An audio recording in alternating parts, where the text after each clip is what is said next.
तो कैसे हैं बच्चों, अभी नवंबर का महीना आ चुका है और कई लोगों का स्टडी अभी तक स्टार्ट नहीं हुआ है। एमएसटी सेट एग्ज़ाम बहुत ज़्यादा इंपॉर्टेंट है। अगर आप जाना चाहते हैं यानी इंजीनियर बनना चाहते हैं तो इसके लिए तो बहुत ज़्यादा अहम है और महाराष्ट्र के अंदर ये कंपलसरी है कि आप एमएसटी सेट एग्ज़ाम दो। ठीक है, तो जानेंगे अगर आपने अभी स्टडी नहीं किया तो कैसे स्टडी को आगे बढ़ाएं और पूरी तरह से फोकस करें एमएसटी सेट एग्ज़ाम पर, ताकि आपको एक अच्छा कॉलेज जो महाराष्ट्र के टॉप 10 कॉलेजेस है उसमें एडमिशन आपको आसानी से मिल जाए। गवर्नमेंट कॉलेजेस में क्या होते हैं, फीस वगैरह भी कम होते हैं और वहाँ से प्लेसमेंट मिलने के चांसेस बहुत ज़्यादा रहते हैं जो टॉप कॉलेजेस है। तो अभी नवंबर आ चुका है और कई लोगों का स्टडी नहीं हुआ है और सामने अगर हम लोग देखें तो सामने क्या आ जाता है, हमारे सामने बच्चों एक चीज़ अहम है कि सामने एग्ज़ाम है आपका, है ना। कई स्कूलों में कॉलेजेस में एग्ज़ाम्स हो चुके हैं और कई कॉलेजेस में एग्जाम अभी बाकी है सेमेस्टर के। तो सबसे पहले आपको क्या करना है, सेमेस्टर पर पूरी तरह फोकस करना। अभी एमएसटी सेट का कुछ भी नहीं पढ़ना है, जिनका सेमेस्टर एग्जाम बाकी है उनको पूरी तरह से फोकस करके आपको सिर्फ और सिर्फ आपका जो सेमेस्टर एग्जाम है उस पर ध्यान देने का, उसको अच्छे से क्लियर करने का है, क्योंकि वही चीज़ आपको आगे भी पढ़ना है, उसी को रिवाइज करना है, इसलिए इस पर पहले आप फोकस करो। ठीक है, फिर आप बात कर लेते हैं कि भाई अभी एमएसटी सेट के अंदर एमएसटी सेट का आपको सिलेबस और पेपर पैटर्न मालूम होना चाहिए। तो सबसे पहले पेपर पैटर्न बात कर लेते हैं और सिलेबस की भी बात करेंगे। तो सिलेबस क्या है, तो सिलेबस आपको मालूम होगा 11 से 20% आता है। 20% 11 से आता है और 80% आपका 12 से पूछा जाता है। जो वेटेज की बात की जा रही है, 11 से कितना आता है 20%, 12 से जो आता है वो 80% आता है। साथ ही साथ आपको मालूम होगा इंजीनियरिंग में एडमिशन लेने के लिए आपके पेपर में क्या होता है, फिजिक्स, केमिस्ट्री और मैथ्स, इसमें से क्वेश्चन पूछे जाते हैं। फिजिक्स के जो क्वेश्चन आएंगे 50 आएंगे और केमिस्ट्री के क्वेश्चन जो रहेंगे 50 रहेंगे, मैथ्स के क्वेश्चन भी 50 रहेंगे। ठीक है, तो ये टोटल मार्क्स की अगर बात कर ले तो मार्क्स अगर बच्चों देखो यहाँ पे क्या होता है, ये दोनों मिलाकर 100 मार्क्स यहाँ हो गया और ये दोनों मिला दो 100 मार्क्स यहाँ पर हो गया। टोटल कितना हो गया, ये 200 मार्क्स का पेपर होता है। 200 मार्क्स का जो पेपर होता है मल्टीपल चॉइस क्वेश्चन होते, निगेटिव मार्किंग यहाँ पर ज़रा भी नहीं होता, आप सभी को मालूम होगा। अब देखो यहाँ पे पेपर पैटर्न की बात कर लिया हमने और हमने सिलेबस भी देख लिया था, फिजिक्स केमिस्ट्री, है ना। 11 से कितना आता है 20% और 12 से कितना आता है 80% और पेपर पैटर्न की भी हमने बात कर लिया साथ ही साथ।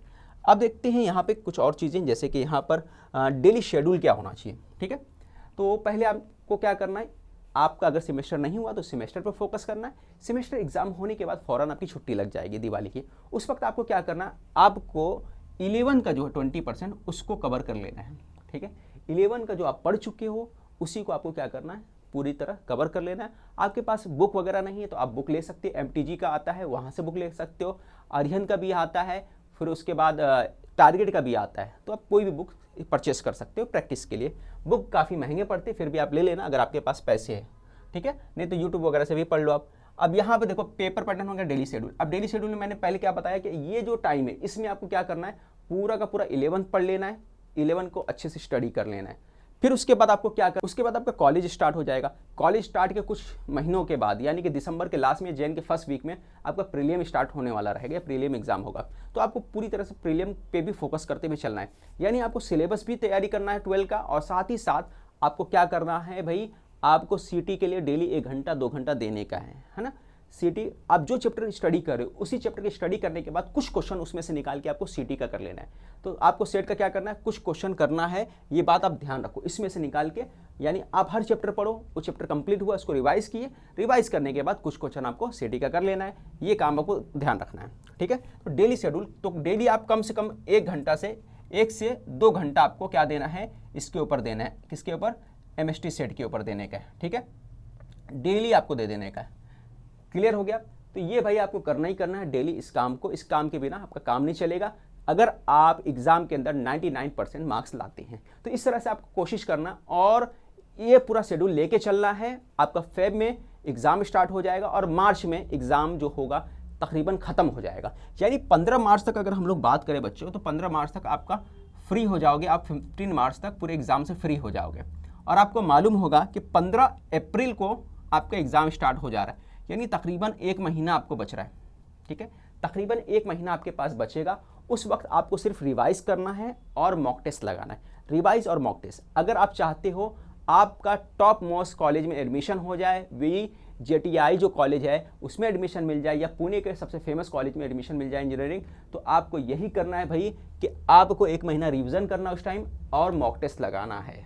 अगर आपने ये किया तो डेफिनेटली आपको एग्ज़ाम में अच्छे मार्क्स मिलेंगे, यानी आपका परसेंटेज 99+ रहेगा। दूसरी बात याद रखिए, आपको 12 पे भी फोकस करना है, क्योंकि 12 के अंदर 45% आपको मार्क्स लाना ही है। और अच्छा बच्चा रहेगा तो 12th में 45 क्या उससे ज़्यादा ही आएगा, क्योंकि यहाँ पे 99 तभी पॉसिबल है जब आपका 12 का कॉन्सेप्ट क्लियर होगा, तभी आप एमएसटी सेट के क्वेश्चन कर पाओगे। हमारे चैनल पे भी मैथ्स के मैं लेक्चर बना रहा हूँ, वो मैथ्स के लेक्चर देख सकते हैं आप। और मैं जो नोट्स होता है या प्रीवियस ईयर क्वेश्चंस होते हैं वो भी टेलीग्राम चैनल पे डाल देता हूँ। तो टेलीग्राम चैनल का लिंक वीडियो के डिस्क्रिप्शन में, वहाँ से चेक कर सकते हैं। टेलीग्राम पे जाइए, ज्वाइन करिए, और प्रीवियस ईयर क्वेश्चन मैथ्स वगैरह के अगर आपको एमएसटी सेट के सॉल्व करना है या महाराष्ट्र बोर्ड के सॉल्व करना है तो आपको मिल जाएगा, वहाँ से आप सॉल्व कर सकते हो। तो मिलते हैं नेक्स्ट वीडियो में। नए अपडेट पाने के लिए इसी तरह के चैनल को सब्सक्राइब करना ना भूलें।